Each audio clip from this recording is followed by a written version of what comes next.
Halo, berjumpa kembali berbagi bersama Aris Wahyu. Kali ini kita akan berbagi tentang Soekarno dan perumusan kembali ideologinya, yang diambil dari buku Soekarno, sebuah biografi politik karangan John D. Lake. Tuntutan Soekarno untuk menjadikan dirinya sebagai pembawa ideologi gaya baru menyebabkan ia berbeda dengan sebagian besar pemimpin-pemimpin Asia lainnya. Gandhi lebih mencari makna dan mendalam dari kehidupan ini daripada membentuk suatu bangunan politik gaya lama. Sikap sopan Nehru, hasil didikan Universitas Cambridge, yang termasyhur tidak memerlukan suatu ideologi untuk mendukung keyakinan politiknya. 3 prinsip dasar Sun Yat-sen adalah sekedar program bertindak yang biasa untuk partai Kuomintang. Pemimpin-pemimpin komunis, apakah itu Mao, yang dapat menempatkan diri sebagai juru analisis dan dapat menyatakan dirinya sebagai tokoh yang memperkaya teori partainya, ataukah ia Ho Chi Minh yang sudah cukup puas dan patuh menerima suatu bangunan ajaran doktrin tertentu? Semua mereka ini setidak-tidaknya telah berjuang dalam suatu gaya tradisi intelektual yang sudah mapan. Hanya Soekarno yang melihat dirinya sebagai seorang juru analisis yang merasa terpanggil untuk menyediakan gagasan-gagasan pikiran yang khas untuk para pengikutnya. Sesudah tahun 1959, gaya politiknya berwarna kolot. Baik kawan maupun lawan politiknya semua merasa senang berbicara dalam istilah-istilah demokrasi terpimpin, merupakan slogan-slogannya, singkatan-singkatan dan akronim-akronimnya. Terhadap semuanya ini perumusan pikiran politik Soekarno, terutama mengenai isi pidato Pancasila pada tahun 1945, telah berganti dan cenderung untuk diungkit kembali oleh pengecam radikalismenya pada akhir-akhir ini.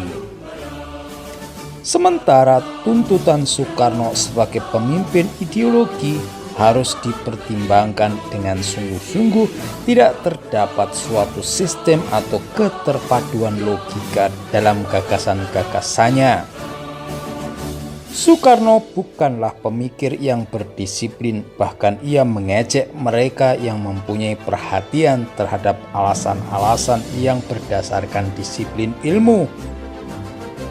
Dasar pemikiran mereka adalah textbook thinking.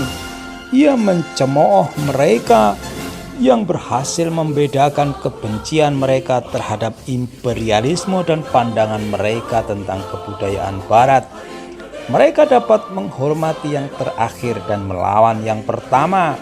Kaum intelektual Indonesia, kata Syahrir, harus menolak pikiran suatu oposisi terpusat antara Timur dan Barat, sebab untuk keperluan tenaga spiritual kita pada umumnya tergantung pada Barat. Soekarno tidak melihat perlunya ketergantungan seperti itu. Ia tidak menekankan perlunya dorongan modernisasi dan tidak memperlihatkan hasil-hasil sampingan lainnya yang dikuasai Barat. Ia lebih memperhatikan penghisapan ekonomi, diskriminasi, dan penghancuran nilai-nilai sosial yang menyertai imperialisme itu. Dan ini adalah salah satu bentuk pandangan politik yang tetap dipertahankannya. Keinginannya pada tahun 1927 untuk secara tegas menarik garis antara sini dan sana bergema kembali 30 tahun kemudian ketika ia memperingatkan bahwa tipu muslihat imperialisme itu banyak dan bermacam-macam, dan menyerukan pendengarannya agar bersatu untuk melawan musuh imperialisme.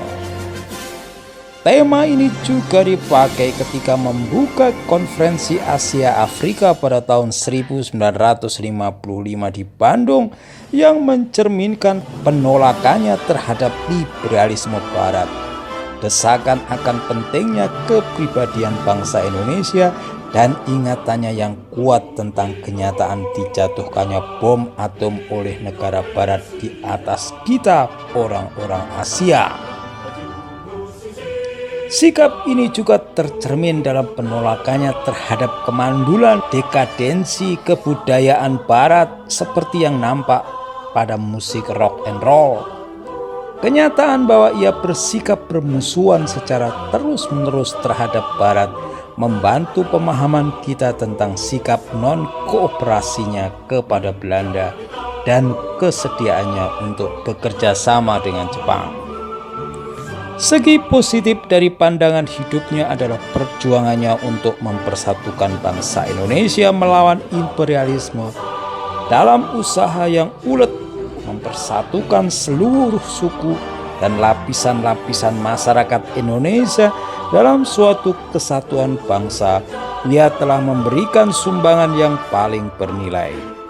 Jika ia berkata bahwa dasar terbentuknya suatu bangsa adalah keinginan untuk bersatu atau demokrasi politik tanpa demokrasi ekonomi bukanlah suatu demokrasi, atau jika ia berkata bahwa imperialisme adalah tingkat terakhir dari kapitalisme yang sedang runtuh, maka dengan itu ia melahirkan pandangan-pandangan yang merupakan bagian dari keyakinannya.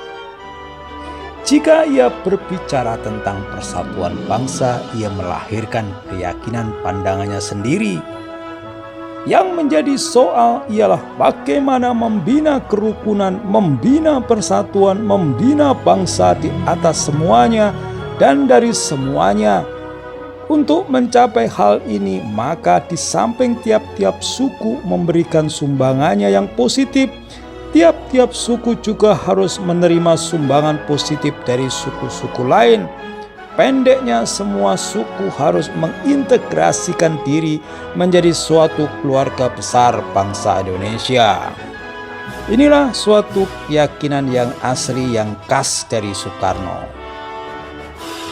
Untuk membentuknya suatu bangsa perlu usaha bersama dari golongan Islam maupun golongan komunis, golongan moderat, sosialis maupun nasionalis.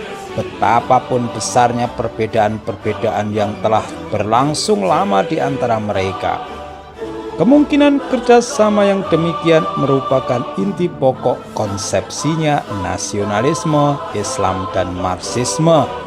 Sampai pada batas tertentu ia berhasil meyakinkan orang-orang lain agar setuju dengan pendapatnya. Seperti tahun 1927 ia mempersatukan aliran politik pada PPP PKI yang sebelumnya masih berselisih dan saling berlawanan dalam banyak hal.